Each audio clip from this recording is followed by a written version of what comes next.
Shalom again. This is Stuart Dowerman. I'm the senior scholar with MJTI, Messianic Jewish Theological Institute, where our mission statement says that we believe in teaching and living a vision of Jewish life renewed in Yeshua. Teaching and living a vision of Jewish life renewed in Yeshua. And you have a right to ask, well, where did you get this vision and what is it? Those are good questions. And I want to talk today a little bit about where we got the vision and some elements of what that vision looks like. In order to explain that, we need to go back to the writings of Rav Shaul, the Apostle Paul, and what he talks about in terms of the fullness of Israel and the fullness of the nations.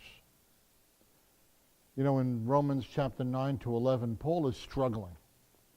He is a Jew of Jews, an observant Jew, down to the bone of his bone, the flesh of his flesh, down to the last corpuscle.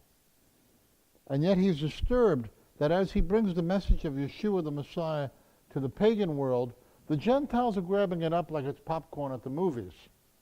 But the Jewish people in general are being much more reticent and, frankly, in droves are saying, no, thank you. And this bothers him greatly because he says, if Yeshua is the Messiah, whom God sent in fulfillment of the prophecies of our prophets and the hopes of our people and the prayers of the ages, then what's going on here? In Romans 9, 10, and 11, as he struggles with this, he comes to the conclusion that God is pursuing a twofold agenda for the nations and for Israel. He says that a partial hardening has happened to the Jewish people because not all the Jewish people are saying no. He's a Jew. He said yes. There were thousands and thousands of Jews in the first century who said yes, but a partial hardening has happened to Israel until the full number of the Gentiles has come in, and then all Israel will come in. And he talks about these as two fullnesses. He talks about the fullness, the pleroma, the fullness of the Gentiles and the fullness of Israel.